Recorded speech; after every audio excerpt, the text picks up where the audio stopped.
So, picture this. A huge island of ice, home to just over 56,000 people, has somehow become the center of an intense global power struggle.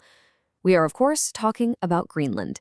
And in this explainer, we're going to break down exactly why this self-governing territory is suddenly at the heart of a very high-stakes geopolitical game. You know, when the United States first floated the idea of buying Greenland, the response from both Greenland and Denmark was, well, it was immediate and incredibly blunt. And look, this wasn't just a polite no thanks, it was a firm declaration that their sovereignty is not for sale. But the story definitely did not end there. And that really brings us to the core question of this whole situation, doesn't it? I mean, it sounds almost unbelievable. Why on earth would the United States risk its relationship with a close NATO ally, one it's had for decades, over an island that's 80% ice? Well, the answer reveals a really dramatic shift in global strategy.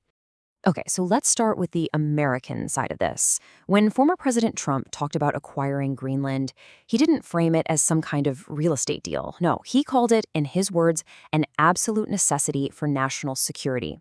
And that single statement took this whole thing from a bizarre headline to a very serious strategic objective. And from there, things escalated fast.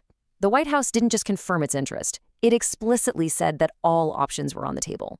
That phrase, including the use of military force, that sent absolute shockwaves through European capitals because it was a direct threat against a NATO partner. All right, so what's the big deal with Greenland anyway? Why is it suddenly so incredibly valuable? It's definitely not about its small population. The real prize, it really boils down to two critical factors: location and resources. First up, let's talk geography. Greenland's position is just incredibly strategic. You see, as climate change melts the Arctic sea ice, new, much faster shipping routes are opening up. But here's the really crucial part. Greenland anchors what's known as the GI-UK gap, a naval choke point that is absolutely essential for NATO to monitor ships and deploy forces between North America and Europe. And then, second, you've got what's buried under all that ice. Turns out, Greenland is basically a treasure trove of untapped mineral wealth. We're talking huge deposits of graphite, lithium, and rare earth elements, the very building blocks for everything from electric car batteries to advanced defense tech. In fact, it holds 25 of the 34 minerals that the EU considers critical for its entire economy. You know, tapping into that mineral wealth is really at the heart of Greenland's dilemma. See this number? 556 million euros. That's the annual grant Greenland got from Denmark in 2023, and it makes up about half of its government revenue. This economic dependency is the main reason Greenland is pushing for full independence, which makes the idea of foreign investment so appealing.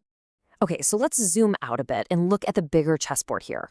Because the thing is, the US isn't the only power interested in the Arctic's future. You've got Russia, China, and the European Union all making their own strategic moves, and Greenland is right in the middle of it all. Let's compare the two big rivals here. On one hand, you have the US, and their approach is all about security, deterring adversaries and making sure they have access to those critical minerals. China, though, they're playing a totally different game. By calling itself a near-Arctic state, it's positioning itself to dominate resource extraction and build new trade routes with its Polar Silk Road project. And of course, you can't forget Russia.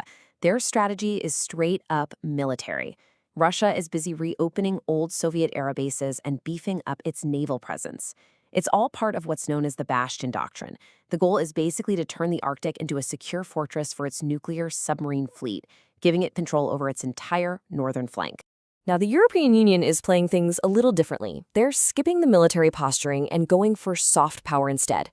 By opening an office in Greenland's capital and offering a partnership for sustainable development, the EU is hoping it can get preferential access to those raw materials by just being a better, more collaborative partner.